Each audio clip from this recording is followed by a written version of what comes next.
Hello friends, आज हम हमारी ईवीएस की बुक का चैप्टर स्टार्ट करेंगे जिसका नेम है the multi disciplinary nature of environmental studies. हम कोशिश करेंगे कि इस वीडियो में हम ये फुल चैप्टर कंप्लीट कर लें। तो चलिए वीडियो स्टार्ट करते हैं। सबसे पहले हम इन्वायरमेंटल स्टडीज़ का मीनिंग करेंगे। इसमें क्या है कि आजकल सारा वर्ल्ड एक ही प्रॉब्लम से वरीड है, और ये प्रॉब्लम क्या है? Environmental problem. डेवलपमेंट की रेस में जो मनुष्य है वो इसके एबल नहीं है कि वो ये रियलाइज़ कर सके कि वो डिस्ट्रक्शन की तरफ जा रहा है। ऑलमोस्ट सेम स्पीड से मनुष्य डेवलपमेंट और डिस्ट्रक्शन की तरफ जा रहा है। जब तक मनुष्य अपनी इस गलती को समझेगा तब तक बहुत देर हो जाएगी। जो अर्थ पर सोर्सेज हैं वो ख़त्म होते जा रहे हैं। मैन और अर्थ के बीच में जो बैलेंस है वो डिसरप्ट हो रहा है। सो ये तो नेचुरल है कि मनुष्य निराश होगा। मनुष्य ये सब कुछ ठीक कर सकता है और नेचर की ब्लेसिंग ले सकता है, बट ये कैसे पॉसिबल है? ये पॉसिबल है with the help of only environmental education. So जो इन्वायरमेंटल एजुकेशन है वो बहुत ही नेसेसरी है। मैन और इन्वायरमेंट एक डीप रिलेशनशिप में है। जो हमारे सिविलाइजेशन, कल्चर, ट्रेडिशन और साइंस एक्सेट्रा की डेवलपमेंट है वो केवल इन्वायरमेंटल एजुकेशन के थ्रू ही अंडरस्टैंड हो सकती है।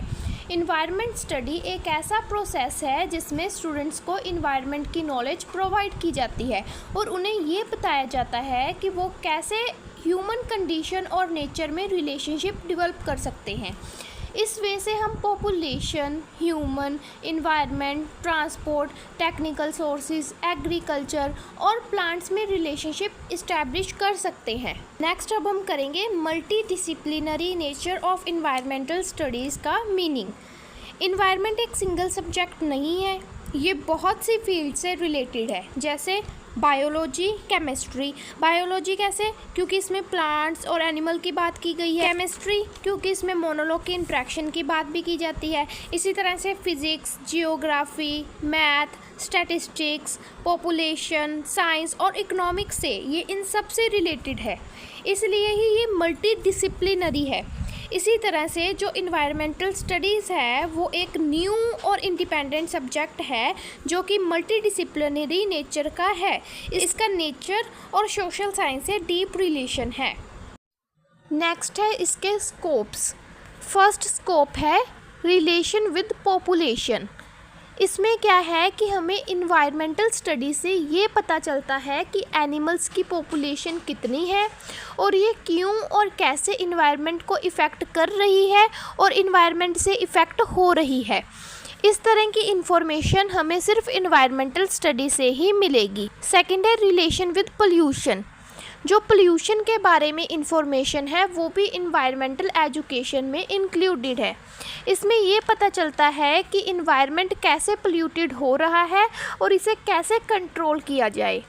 थर्ड है रिलेटेड विद फॉरेस्ट्स। मनुष्य अपने वांट्स की सेटिस्फाई करने के लिए जंगलों में से बहुत से पेड़ों को काट रहा है, बिना फ्यूचर की प्लानिंग के और फ्यूचर की नीड को समझते हुए। वो ये नहीं समझ रहा कि इसको कट करने से वो नेचुरल रिसोर्सेज को डिक्रीज़ कर रहा है। फोर्थ है एग्रीकल्चर। अगर हमें इन्वायरमेंट के रिलेटेड एग्रीकल्चर की नॉलेज होगी तो हम ये इजीली फाइंड आउट कर सकेंगे कि कौन से क्रॉप और प्लांट्स को ग्रो करना चाहिए, और ये नॉलेज कहाँ से मिलेगी? सिर्फ इन्वायरमेंटल स्टडी से। नेक्स्ट फिफ्थ पॉइंट है हेल्थ सर्विसेज। हेल्थ का इन्वायरमेंट से डायरेक्ट रिलेशनशिप है। जो लोग क्लीन इन्वायरमेंट में रहते हैं उनकी जनरली गुड हेल्थ होगी, और जो लोग डर्टी और पोल्यूटेड इन्वायरमेंट में रहते हैं उनको बहुत सी प्रॉब्लम फेस करनी पड़ेगी। सेवेंथ है conservation. Conservation soil, water, land जैसे नेचुरल रिसोर्सेज से रिलेटेड है। इन सब नेचुरल रिसोर्सेज को कंजर्व करके रखना चाहिए फ्यूचर यूज़ के लिए, ताकि फ्यूचर जनरेशन भी इसका लाभ ले सके। एट्थ है इकोलॉजिकल सिस्टम। इकोलॉजिकल सिस्टम को इकोलॉजी भी कहते हैं। ये बायोटिक और अबायोटिक ऑर्गेनाइजेशन की कम्युनिटी है। बायोटिक मीन्स लिविंग ऑर्गेनाइजेशन और abiotic means non living organisation. Ninth है स्टैटिस्टिकल अप्रोच। इसमें क्या है कि जो मॉडर्न इंस्ट्रूमेंट्स हैं जैसे कंप्यूटर, इसे फोरकास्टिंग और इन्वायरमेंट के रिलेटेड डिफरेंट डाटा की स्टडी के लिए यूज़ किया जाता है। नेक्स्ट है इकोनॉमिक्स और इन्वायरमेंटल स्टडी। इकोनॉमिक मीन्स कि मनी का प्रॉपर यूज़ कैसे करना है। लिविंग स्टैंडर्ड्स को रेज करने के लिए इन्वायरमेंट सोर्सेज को मनी अर्न करने के लिए यूज़ किया जाता है। मोस्टली सभी रिसोर्सेज मनी अर्न करने के लिए एक प्रोडक्ट है हमारे इन्वायरमेंट का, बट इन रिसोर्सेज को कैसे यूज़ करना है उनकी इन्फॉर्मेशन के लिए इन्वायरमेंटल स्टडी बहुत ही ज़रूरी है। नेक्स्ट हम करेंगे इसकी इम्पोर्टेंस। फर्स्ट है जो हमारे अर्थ पर प्लांट्स और एनिमल्स हैं उनकी प्रोटेक्शन करना, स्पेशली उन प्लांट्स और एनिमल्स की प्रोटेक्शन करना जो ख़त्म होते जा रहे हैं। सेकंड है जो पॉपुलेशन है वो भी बढ़ती जा रही है जैसे जैसे टाइम बीत रहा है, तो इस बढ़ती पॉपुलेशन को स्टॉप करना। थर्ड है जो अनबैलेंस नेचुरल रिसोर्सेज है उनको रीबैलेंस करना। फोर्थ जो नेचुरल रिसोर्सेज है उनकी कलेक्शन और कंजर्वेशन करना। फिफ्थ सॉइल इरोशन और उसके इफ़ेक्ट्स को कंट्रोल करना। सिक्स्थ इन्वायरमेंटल एजुकेशन नेचुरली एक मल्टी डिसिप्लिनरी सब्जेक्ट है जिसके थ्रू इंडिविजुअल्स डिफरेंट सब्जेक्ट्स के बारे में इंफॉर्मेशन लेते हैं। तो ये था हमारा ईवीएस का chapter the multi disciplinary nature of environmental studies.